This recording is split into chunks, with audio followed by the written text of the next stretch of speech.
우리가 히브리서 강해를 통해서 이제 예수님께서 얼마나 위대하신 분인가, 얼마나 탁월하신 분인가, 이러한 내용을 지금 살펴보고 있습니다.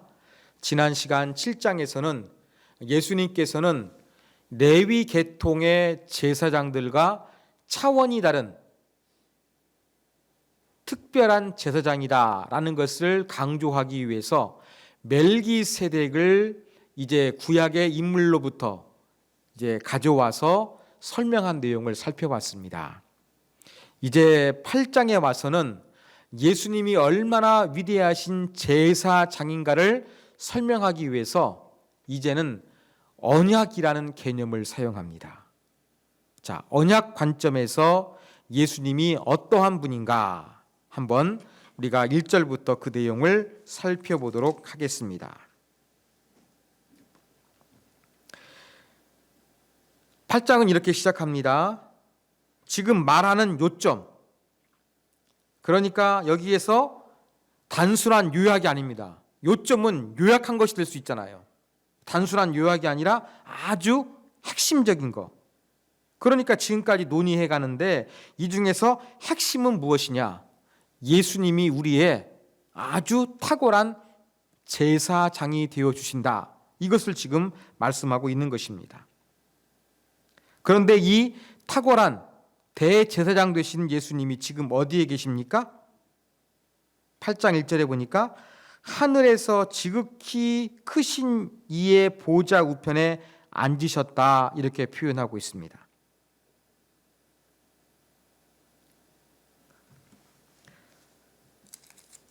그러면서 4절부터 보면은 땅이 언급됩니다. 4절에 보면 땅이라는 단어가 언급됩니다.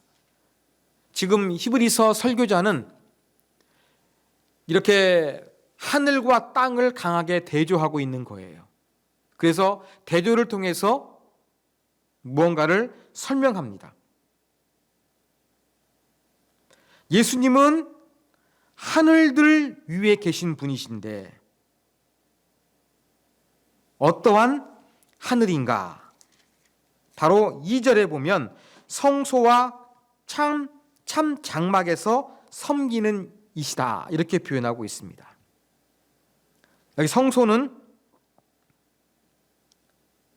성전 안쪽에 있는 지성소를 의미합니다. 참 장막은 이제 성소 전체를 표현하는 것입니다. 성소 중에서 가장 중요한 곳이 지성소잖아요. 지성소 한번 언급하고 또 이 성소 전체를 언급합니다. 그런데 이 중요한 이 성소, 이 땅에 있는 사람이 지은 이 성막, 장막이 아니라 하늘에 있는 장막에서 예수님은 지금 섬기시는 일을 하고 있다, 그렇게 이야기를 하는 것이 2절의 내용입니다. 자, 그러면서 이 3절에서는 이 제사장의 원래 세워진 목적이 무엇인가, 원리가 무엇인가를 이야기를 합니다. 여러분, 제사장은 하나님 앞에 예물과 제물을 드리기 위해서 세워진 사람입니다. 그러면 예수님도 우리의 대제사장이 되신다고 한다 그러면 무엇인가도 예수님도 제물을 드려야 되겠죠. 그런데 예수님께서 드리신 제물은 무엇이었습니까? 예수님 자신이었습니다. 예수님 자기의 생명을 십자가 위에서 희생 제물로 바치셔서 우리를 구원해 주신 것입니다. 그러면 예수님도 제사장은 무엇인가, 예물과 제물을 드리는 사람인데 예수님도 자기 자신을 드린 분이세요. 그런데 4절에서는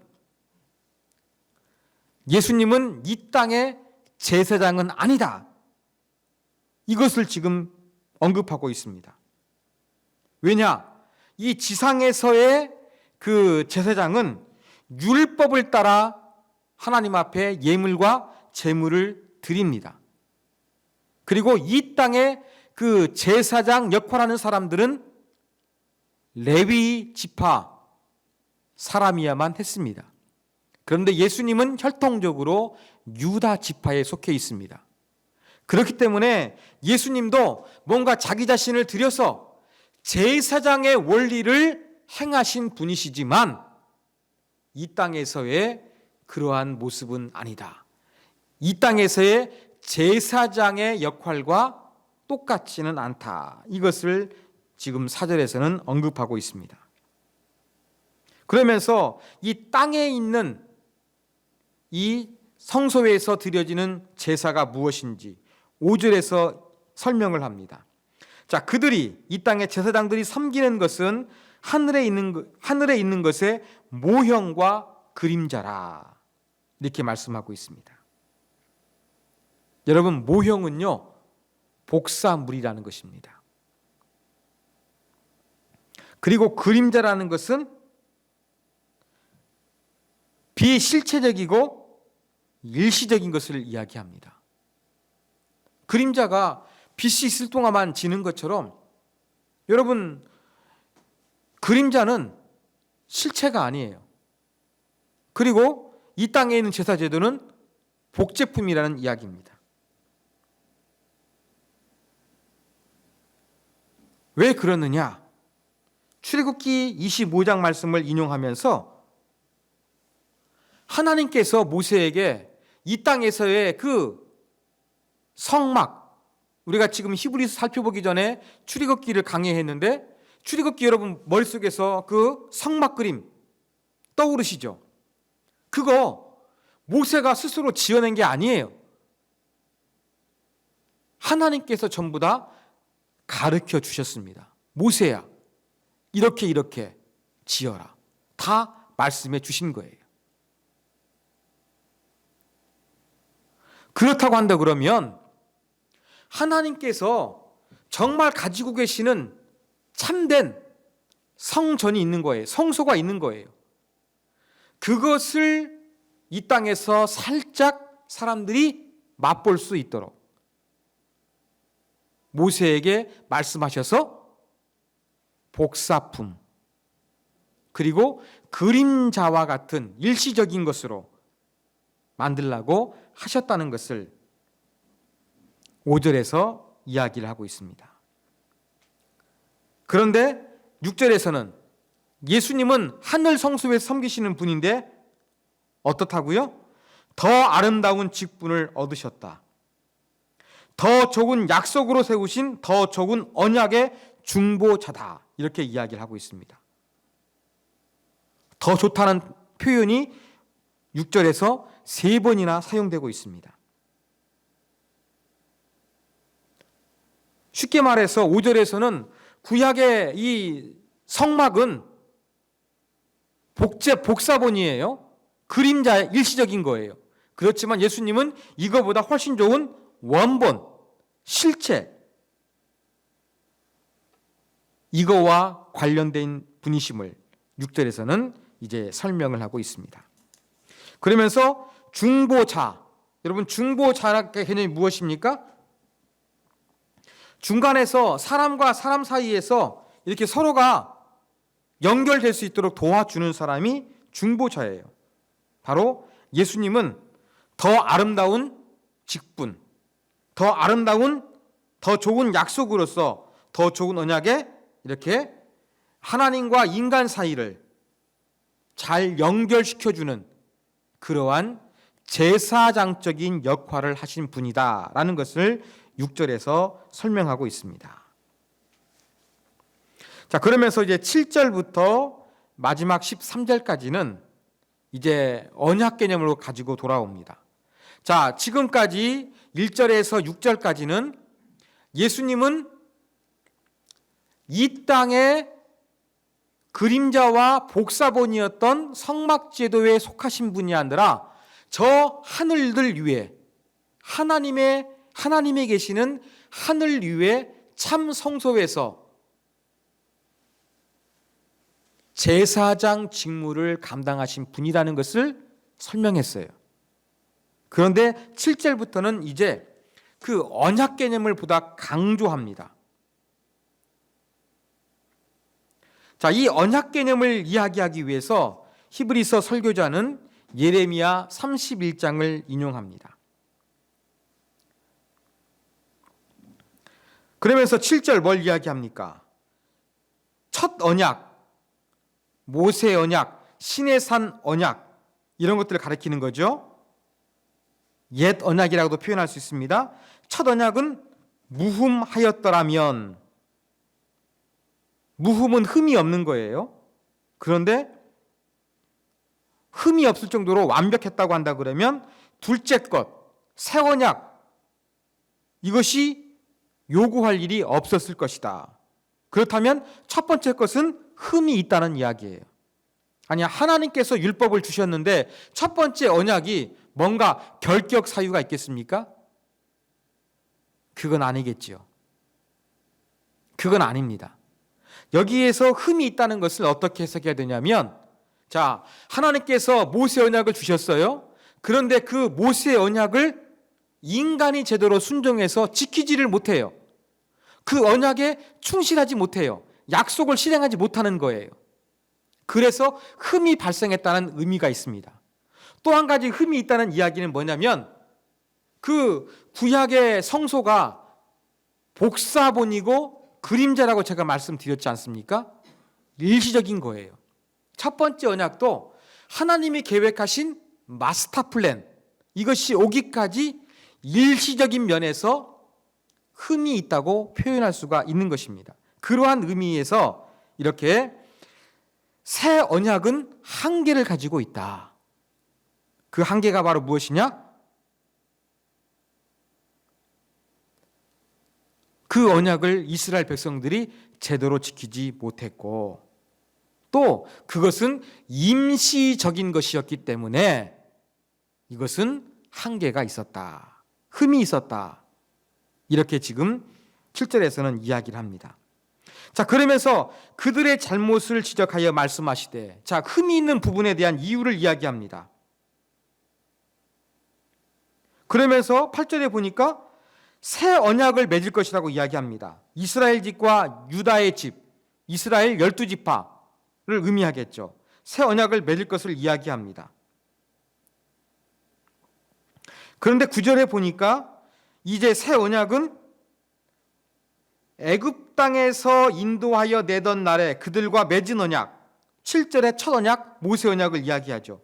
이것과 같지 않다. 두 번째 언약은 첫 번째 언약하고 다르다. 옛 언약과 새 언약은 완전히 다르다는 것을 이야기를 합니다. 그러면서 9절 하반절에 보면은 이스라엘 백성들이 내 언약 안에 머물러 있지 아니하므로 내가 그들을 돌보지 아니하였느니라. 즉 이스라엘 백성들이 하나님께서 말씀하신 언약 가운데 순종하지 아니하였으니까 하나님께서 그들을 사랑으로 보호하시고 인도하지 않았다는 거예요. 여호와의 손이 짧아서 이스라엘 백성들을 보호하지 못한 것이 아니라 이스라엘 백성들이 하나님의 말씀을 충실하게 지키지 못했기 때문에 하나님의 보호막이 사라져서 그들이 고통을 당했다고 성경은 이야기를 하는 것입니다. 여러분, 구약을 한번 떠올려 보십시오. 이스라엘 백성들이 하나님 대신에 우상을 선택했습니다. 그 결과가 무엇이었습니까? 하나님의 심판을 받았습니다. 하나님이 그들을 더 사랑하지 아니하셨습니다. 이스라엘 통치했었던 북이스라엘의 왕들과 남유다의 왕들을 한번 떠올려 보십시오. 그들은 교만했습니다. 하나님을 의지하지 않고 자기의 군사력을 의지하든지 저 주변의 강대국을 의지했습니다. 그럴 때 어떠했습니까? 주변의 강한 이웃 국가들을 통해서 교만한 왕들을 하나님께서 심판하셨습니다. 바로 이렇게 첫 번째 언약이 뭔가 부족한데 그것은 율법 자체에 문제가 있는 것이 아니라 애초에 주어질 때부터 임시적인 성격이 있었고 또 그것을 이스라엘 백성들이 제대로 지키지 못했기 때문에 새로운 언약이 필요하게 되었다. 그래서 첫 번째 언약을 제대로 지키지 못했기 때문에 두 번째 언약, 새 언약은 차원이 다를 것이다. 이것을 지금 히브리서 설교자가 이야기를 합니다. 자, 그러면서 10절부터는 이제 새 언약의 특징을 이야기하고 있습니다. 자, 새 언약의 특징은 세 가지로 볼 수 있습니다. 자, 10절에서는 어떤 특징이 있느냐? 또 주께서 이르시되 그날 후에 내가 이스라엘 집과 맺을 언약은 이것이니, 여기서부터 중요합니다. 내 법을 그들의 생각에 두고 그들의 마음에 이것을 기록하리라. 자, 옛 언약, 첫 번째 언약 모세가 받았잖아요. 어떻게 받았습니까? 십계명 돌판에 받았잖아요. 돌 위에 기록된 계명을 받게 된 것이 첫 번째 언약이요, 옛 언약이었습니다. 그런데 하나님께서 이제 새롭게 언약을 맺으시는 새 언약은 사람들의 생각에 두고 마음에 기록한다고 이야기하고 있는 것입니다. 이걸 통해서 알 수 있는 것은 새 언약의 특징은 내적인 성격을 가지고 있다는 것을 보여줍니다. 자, 여러분, 모세가 받은 첫 번째 언약은 그 돌판에 있는 내용을 내가 읽고 이해할 수 있으면 지킬 수가 있습니다. 그런데 내가 문맹이에요. 읽을 수 없어요. 읽어도 내 지금 지적인 능력이 부족해가지고 그 의미를 제대로 이해할 수가 없어요. 그러면 옛 언약은 내가 읽을 수 없거나 내가 그 내용을 잘 깨닫지 못한다고 한다 그러면 누군가 나를 도와줘야 합니다. 이게 옛 언약이에요. 그런데 새 언약은, 하나님께서 새롭게 맺으시는 언약은 우리의 생각과 마음, 우리 안에 들어와 있는 거예요. 여러분, 뭔가 좋다, 나쁘다, 사랑한다, 이러한 감정을 우리의 마음에서 느끼는 것처럼 뭔가 하나님을 느낄 수 있는 것을 우리의 생각과 우리의 마음 속에 두셨다는 것입니다. 이것이 바로 새 언약의 첫 번째 성격입니다. 특징입니다. 자, 두 번째 새 언약의 특징은 11절에 기록되어 있습니다. 각각 자기 나라 사람과 각각 자기 형제를 가리켜 이르기를 주를 알라 하지 아니할 것은 그들이 작은 자로부터 큰 자까지 다 나를 알미라.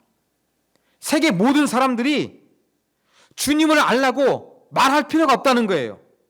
왜요? 작은 자부터 큰 자까지, 갓난아이부터 나이 많은 사람까지, 무식한 사람부터 교육을 받은 박사까지 전부 다 어때요? 하나님을 알 수 있는 거예요. 왜? 마음속에 뭔가 우리가 사랑한다, 좋다, 슬프다 느끼는 것처럼 하나님의 언약을 느낄 수 있는, 하나님을 느낄 수 있는 어떠한 것을 주셨기 때문에 새 언약은 어때요? 더 이상 가르쳐 주거나 뭐 제사장처럼 중간 역할하는 사람이 필요 없다는 겁니다.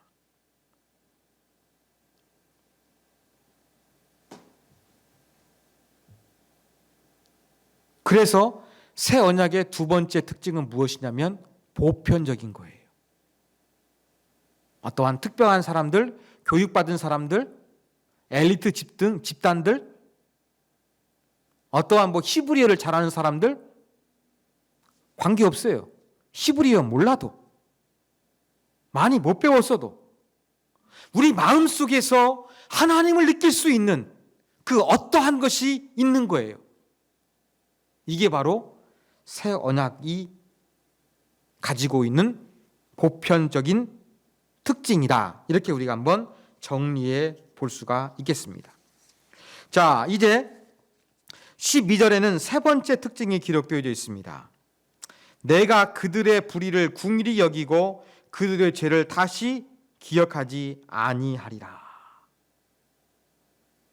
새 언약의 세 번째 특징은 효과적으로 죄 문제를 해결한다는 거예요.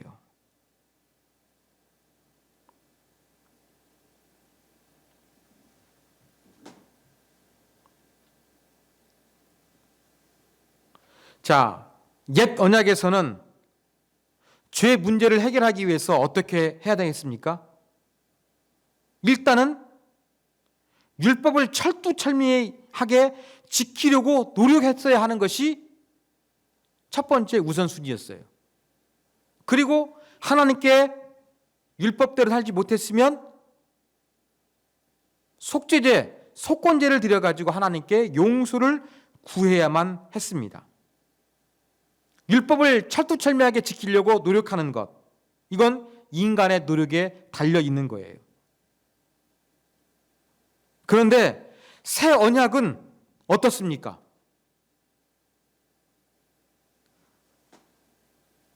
그들의 죄를 다시 기억하지 아니하리라. 이제는 인간의 노력이 아니라 하나님께서 뭐라고 말씀하시는 거예요? 새 언약을 통해서는 이제 내가 너희들 죄 지은 거 기억하지 않겠다. 너희가 죄를 지어서 내 가족이 아니라 내 자녀가 아니라고 이제는 그렇게 너희를 고아처럼 내버려 두지 않겠다. 이게 바로 새 언약의 특징인 것입니다. 죄 문제를 해결하기 위해서 막 율법을 철두철미하게 지키거나 막 회개를 하기 위해서 많은 재물을 드리거나 그럴 필요가 없는 거예요. 새 언약에서는 우리가 노력을 하지 않았음에도 불구하고 하나님께서 자비로운 마음을 가지시고 그냥 우리의 죄를 용서해 주시고 기억 아니하시겠다, 이렇게 말씀하고 있습니다.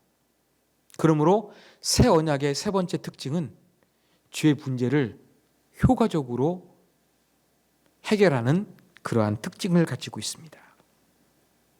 자, 이렇게 새 언약의 세 가지 특징, 내적인 마음에 새겨진 내적인 특성, 모든 사람이 알 수 있는 보편적인 특성, 죄의 문제를 말끔히 해결하는 죄 문제 해결의 특성이 있기 때문에 13절에서 결론적으로 새 언약이라 말씀하셨음에 첫 것은 낡아지게 하신 것이니 낡아지고 쇠하는 것은 없어져 가는 것이니라. 이 새 언약의 세 가지 특성에 의해 가지고 첫 번째 언약은 뭐합니까? 더 이상 가치가 없는 거예요. 의미가 없는 거예요. 그래서 사라져가는, 아무런 영향력을 발휘하지 못하는 것이 당연하다. 이것이 바로 13절의 내용입니다. 자, 이러한 히브리서 7장을 통해서 우리가 배울 수 있는 교훈점 몇 가지 살펴보겠습니다. 자, 첫 번째 교훈입니다. 여러분, 하나님을 잘 우리가 알아갈 수 있는 것은 어디에 있느냐? 여러분, 저와 여러분 마음 안에 있습니다. 하나님을 알아가게 하는데 저 같은 설교가 필요한 게 아니에요. 가장 근본적으로 중요한 것은 여러분의 마음이에요.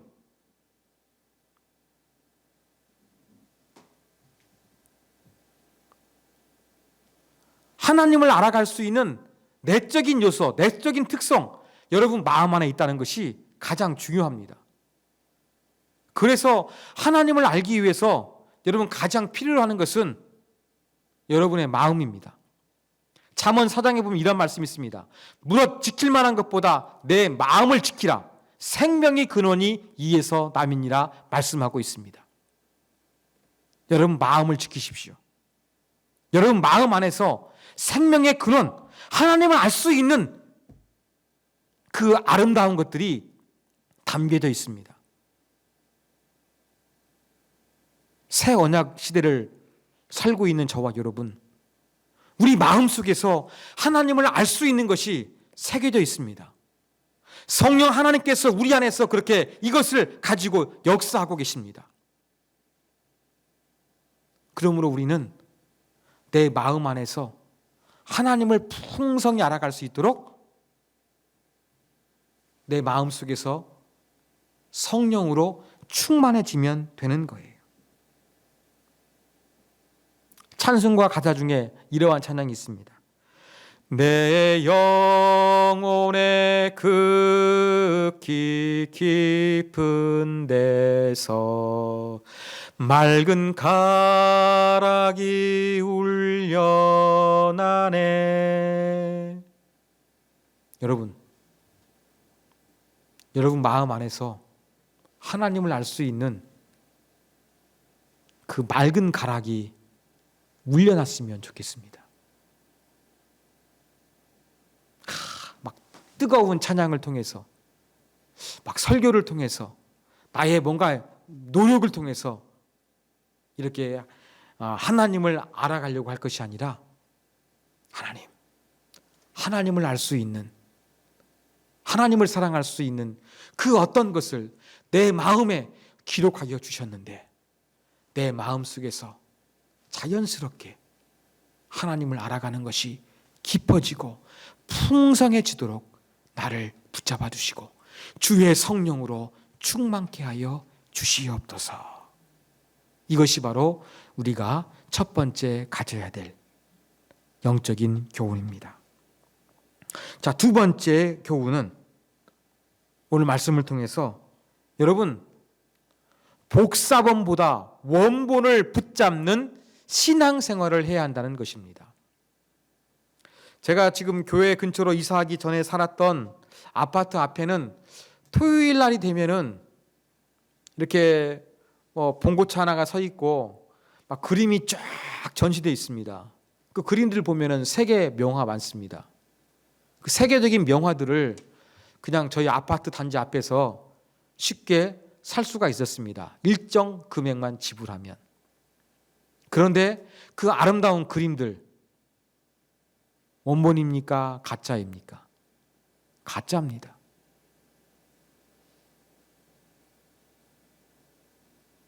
가짜를 사야 되겠습니까? 진짜를 사야 되겠습니까?